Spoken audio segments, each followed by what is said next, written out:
And we're back with former FDA Commissioner Dr. Scott Gottlieb, who also sits on the board of directors at Pfizer, one of the vaccine makers awaiting approval from the FDA here in the U.S. He joins us from Westport, Connecticut this morning.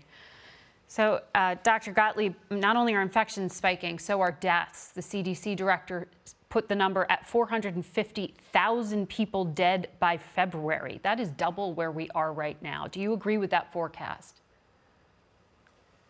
Well, look, I think we have a worsening situation around the country. Things are going to continue to get worse for the next 4 to 6 weeks. We're not likely to see a peak in the number of infections until about the end of December, maybe into January. And we're going to see a peak in the number of deaths and hospitalizations probably at some point in the middle of January. So as bad as things are right now, they're going to get a lot worse.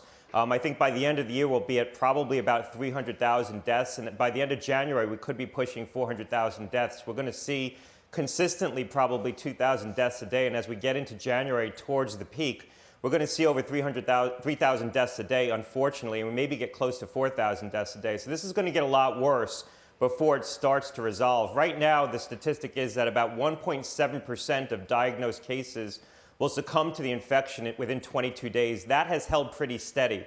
So there's a grim future right now ahead of us for the next 6 weeks. People really need to protect themselves. Understood, and we obviously urge everyone to protect themselves. Last week we saw the largest surge in deaths in long-term care facilities. This is the largest surge since June. This is the elderly. If someone watching at home has a loved one in one of those facilities right now, what do you recommend that they do? Look, I think that you need to protect the elderly in these facilities by probably not visiting right now, not having people go into those facilities. And the facilities themselves really need to be vigilant about their staff, testing their staff and making sure the staff don't walk the infection into those facilities, because in many cases, that's how it's getting into these institutions. People are bringing it in, either visitors or staff. Right now, visitors aren't allowed in most of these facilities. Hopefully, we'll be able to vaccinate these individuals and the staff very soon. The vaccines are going to be prioritized to these staffs, and hopefully the vaccines will be available soon and moved into these facilities. And one dose can be partially protective, especially in younger individuals. So the vaccines could start to have an impact right away. Well, it's interesting you say that, because I asked Dr. Slaoui about that idea of whether to vaccinate 40 million people out of the gate, since they have 40 million doses, versus the more conservative plan of going with 20 so that they have 2 doses set to go, keeping 1 in reserve. Dr. Slaoui said it was, to be careful in case of manufacturing issues. Do you think that was the right call? Look, I would be trying to push out as much vaccine as possible, recognizing that the supply ramps very quickly in 2021. And you have to take a little bit of a risk that the supply is going to be there in 2021 to give everyone who gets vaccinated in 2020 the second dose. This is a crisis. We need to get as many vaccines in arms as possible, in my view. And that means pushing out all the available supply, or most of it. You might want to hold a little bit in reserve, but not much. The supply does ramp.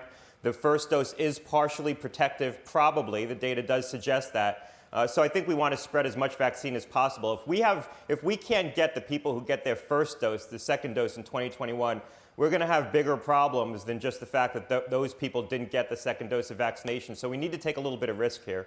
To your point, scientists at the University of Washington estimate vaccines will save 9,000 U.S. lives before April, but they say 14,000 more could be saved if there is a rapid scale up of vaccines among high-risk individuals. What does a more aggressive push look like? Well, we are where we are with the supply. So the supply will ramp as we get into 2021, but there's no way we're going to be able to accelerate that between now and, say, March. I think if you want to maximize preservation of life, you would vaccinate older Americans. You would prioritize vaccinating older Americans and Americans with comorbid conditions that if they do get COVID, they're more likely to have a bad outcome, more likely to die from COVID. Those decisions are going to be made very soon about who that second tranche of people to be vaccinated is. I'm talking to a number of governors, and I think governors are going to prioritize their older populations, and in some targeted populations in their states where certain communities have been hit especially hard by COVID, they'll go in and make some targeted decisions. You sit on the board of Pfizer, as we said. Pfizer said they're not going to hit their 2020 manufacturing target. Does that mean an actual shortage of vaccine? No, what happened was the manufacturing got delayed. There were some supply chain issues, but the vaccine that they intended to produce in 2020 now gets pushed into 2021. This is a supply chain that ramps very quickly as time progresses. So every time a week gets pushed from 2020 into 2021, you lose a lot of supply in 2020, and that supply gets pushed into the next year. So the supply stays the same. It's just not going to be available this year. But those doses, the doses that have been promised right now, have been made. So Pfizer has said that they'll have 50 million doses available globally in 2020. Those doses, by and large, have been made. And in the UK, right after the authorization, trucks rolled into the United Kingdom through the channel and actually delivered those doses. They're now sitting in the United Kingdom ready to go, and they're going to start vaccinating probably on Tuesday. And UK authorities have said they may be able to vaccinate 800,000 people in the first week. But the idea that a U.S.-based company will start vaccinating in another country before the United States caused some consternation this week and some finger pointing at your old agency that they were slow rolling approval. Would you run this process differently? Well, look, FDA made some deliberate decisions, I think for sound reasons, that delayed this by not months, but probably weeks. They committed to have an open advisory committee. That was to inspire public confidence and provide transparency around the approval process and the clinical data. That probably added a week or two to this process. They also required that manufacturers have at least 2 months of safety data on 50% of the patients before they even file their applications. So that delayed the ability to file an application till the end of November. So some of those applications perhaps could have been filed in early November based on the interim analysis, the first tranche of data showing that these vaccines were more than 90% effective, but the manufacturers had to wait a couple of weeks to file that because of that requirement. There's sound reasons why the FDA did that. They wanted to provide a greater degree of public assurance and also get a better look at the data, but it did delay this by a couple of weeks at least. So we just have to accept that. So in other words, yes, you would have done a few things differently.